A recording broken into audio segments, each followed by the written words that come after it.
Selamat pagi adik-adik semua. Ketemu lagi sama Ci kalian. Sebentar kita mau mulai ibadah online. Oke, semuanya bangun, jangan tiduran ya. Ayo, siapa yang masih tiduran nanti dicepat online. Sekarang kita mau ibadah online kembali. Semuanya harus sudah siap, sudah mandi, sudah wangi, sudah pakai pakaian yang rapi. Kita mulai ibadah online kita. Sebelumnya, mari kita berdoa. Lipat tangannya, tutup matanya. Mari kita berdoa. Selamat pagi Tuhan Yesus. Terima kasih buat kesempatan yang Tuhan kasih hari ini. Kami bisa sehat, kami bisa bernafas ya Tuhan. Sementara kami mau mulai ibadah kami, kiranya Engkau yang berkati dari awal, pertengahan, sampai akhirnya. Kiranya Engkau berikan kami hikmat dan urapan daripada-Mu supaya kami mengerti apa yang ingin Kau sampaikan kepada kami. Terima kasih Tuhan, hanya dalam nama-Mu kami berdoa dan bersyukur. Amin. Amin. Sekarang kita lebih semangat lagi, sudah bangkit berdiri. Kita memulai memuji dan menyembah nama Tuhan. Semuanya harus semangat. Ayo bangun. Ayo, masih cuma cuci doang. Semangat hari ini. Semuanya harus semangat. Oke. Yuk kita mulai. Hai anak-anak sekolah minggu yang cakep, yang cantik, yang bagus. Kumaha dada Rahman. Baik semuanya. Baik dong ya, walaupun kita masih beribadah di rumah, tapi tetap harus bersemangat. Hari ini kita mau beribadah bersama-sama. Ada banyak temenin sama cici-cici dan koko banyak nih hari ini. Ada koko Odem, say hi dong koko Odem. Halo. Ada cici Karin. Ada cici Deborah. Ada koko Owen yang di ujung sana yang main keyboard. Ada koko Owen yang main gitar. Ada koko Juan yang main kahun. Dan ada koko Willy yang main bass. Yes, semangat kamu memuji Tuhan hari ini ya. Yes. Yuk, kita menaikkan pujian. Apa aja Deborah? Tuhan Yesus bahagia.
Karin, kerjain itu tugas.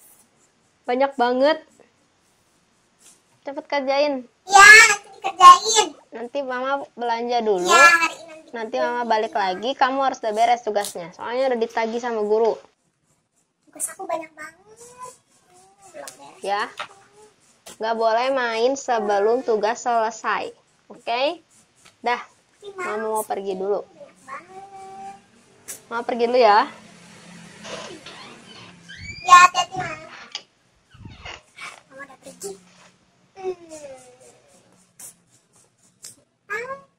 Main dulu aja sebentar.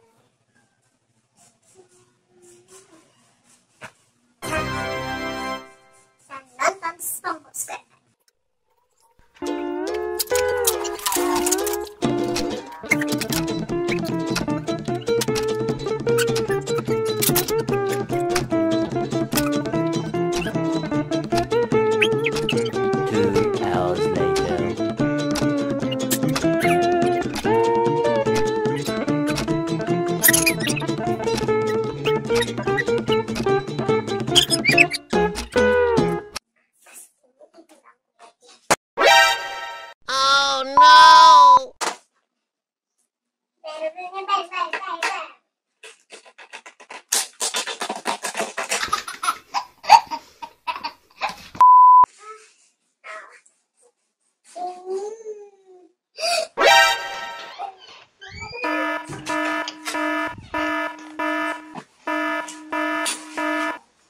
Karin, tugasnya udah beres belum? Ini cepet ditagih sama guru.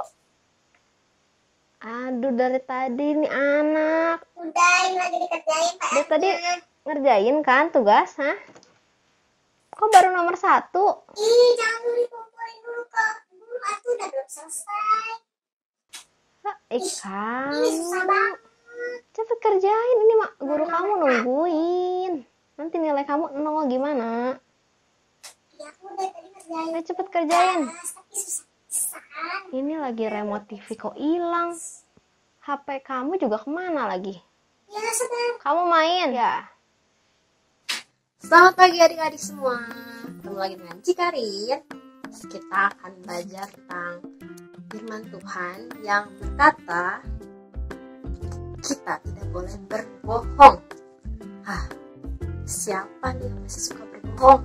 Yuk kita baca dulu firman Tuhannya di Kisah Para Rasul 5 ayat 1 sampai 11. Kita buka Alkitab kita. Alkitabnya sudah disiapkan? Mari kita baca firman Tuhan di Kisah Para Rasul 5 ayat 1 sampai 11. Ananias dan Safira. Ada seorang lain yang bernama Ananias. Ia beserta istrinya Safira menjual sebidang tanah. Dengan setahu istrinya, ia menahan sebagian dari hasil penjualan itu dan sebagian lain dibawa dan diletakkannya di depan kaki rasul-rasul.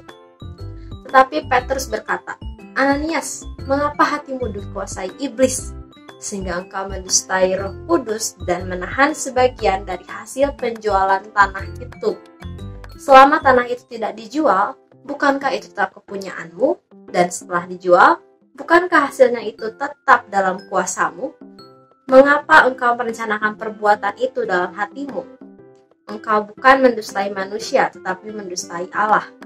Ketika mendengar perkataan itu, rebahlah Ananias dan putuslah nyawanya.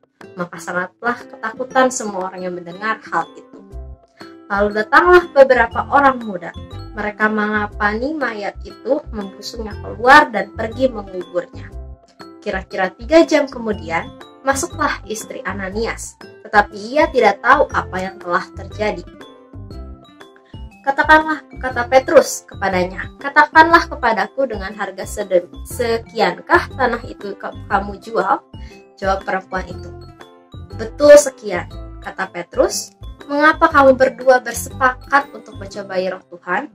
Lihatlah orang-orang yang baru mengubur suamimu, berdiri di depan pintu dan mereka akan mengusung engkau juga keluar. Lalu rebahlah perempuan itu, seketika itu juga di depan kaki Petrus dan putuslah nyawanya. Ketika orang-orang muda itu masuk, mereka mendapati dia sudah mati. Lalu mereka mengusungnya keluar dan menguburnya di samping suaminya. Maka sangat ketakutanlah seluruh jemaat dan semua orang yang mendengar hal itu. Jadi, di kisah Ananias dan Safira ini, yang setelah kita baca tadi, di sini dibilang kalau si Ananias dan Safira ini sudah bersepakat untuk menyembunyikan sebagian dari hasil tanah yang mereka jual. Dan Petrus mengetahui kalau mereka itu berbohong. Mereka bilang di sini kalau mereka berdua tuh udah sepakat bakal menyimpan sebagian dan sebagian lagi akan diberikan. Jadi itu adalah salah satu bohong. Dan akibatnya di sini mereka berdua mati. Wah, serem banget kan?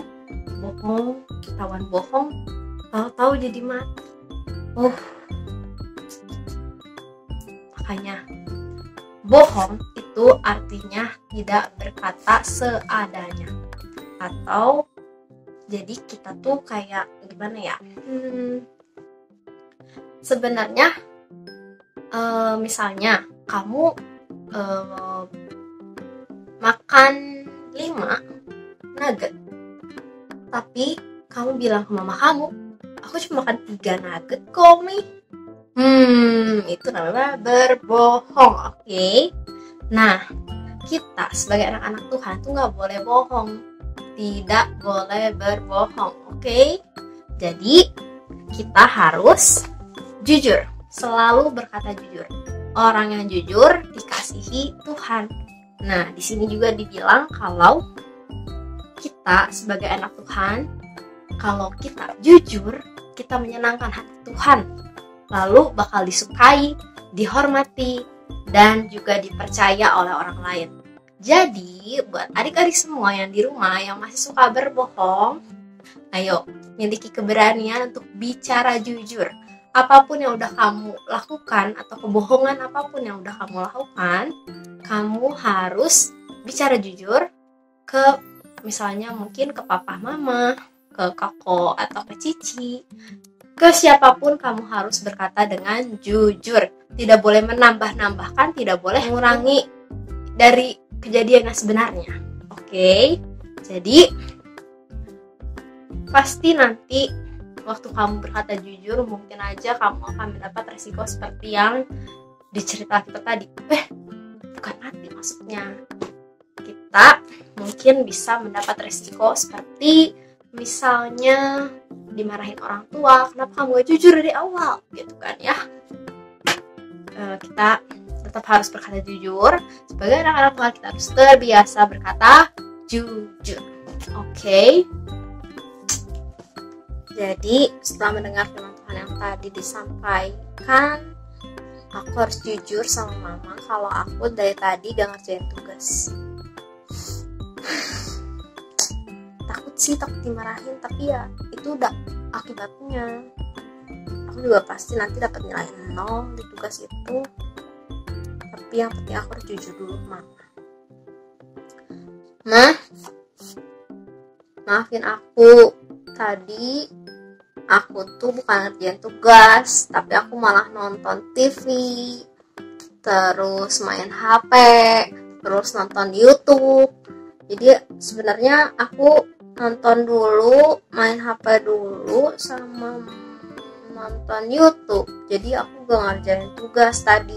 Makanya baru nomor 1, bukannya susah, tapi ya emang aku belum ngerjain dari tadi.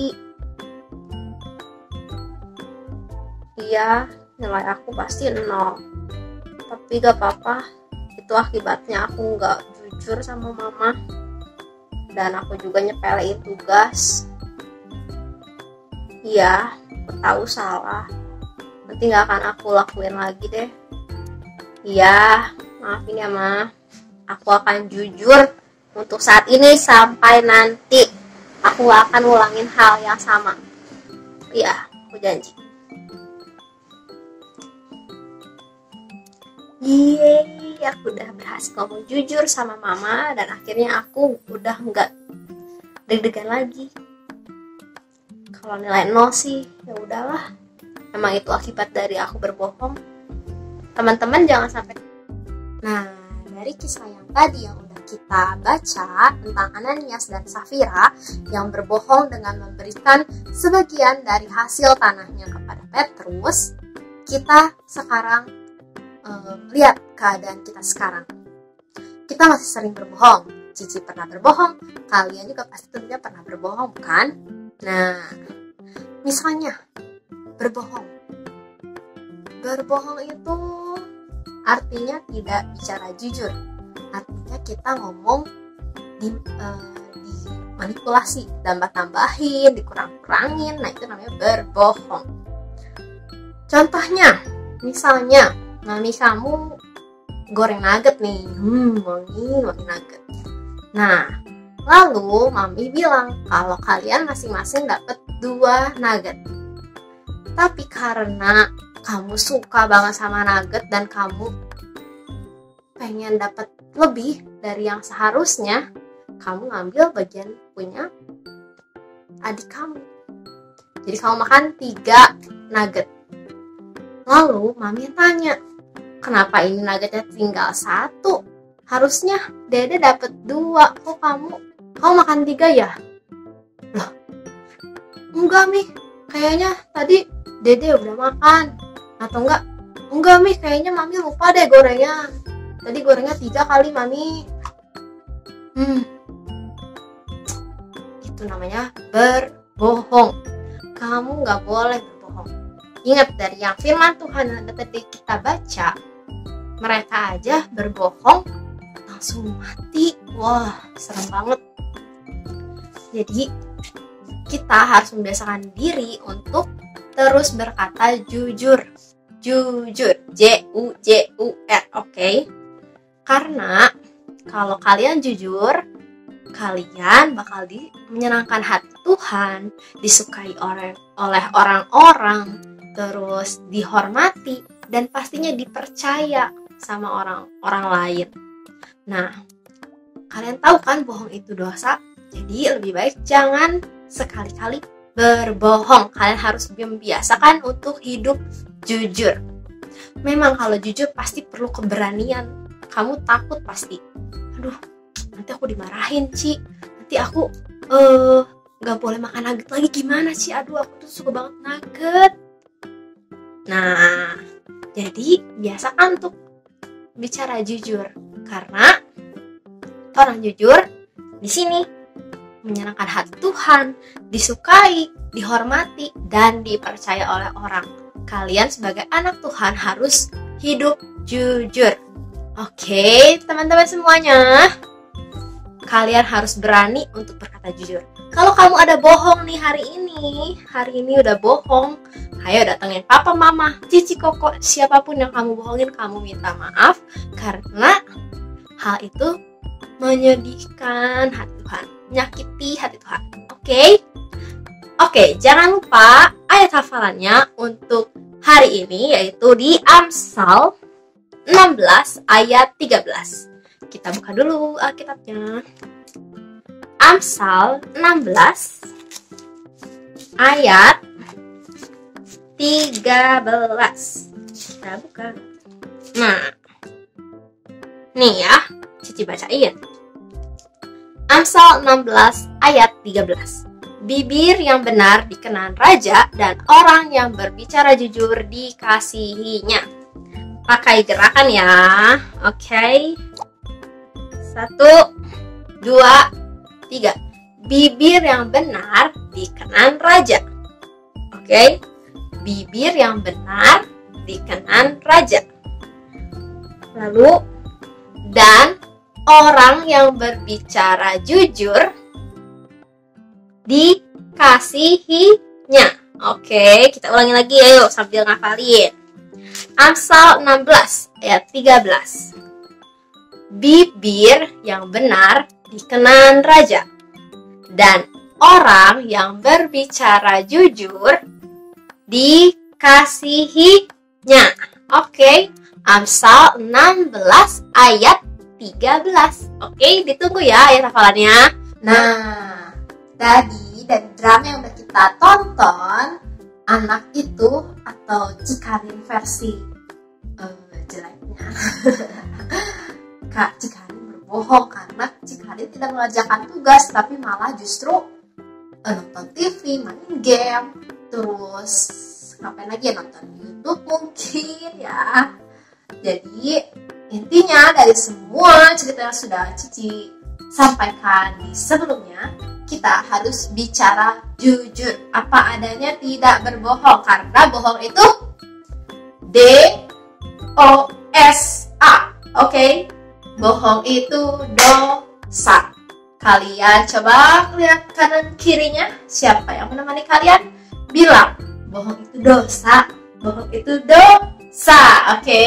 Jadi bukan sampai saat ini. Sekarang sampai seterusnya kalian tidak boleh berbohong lagi, oke?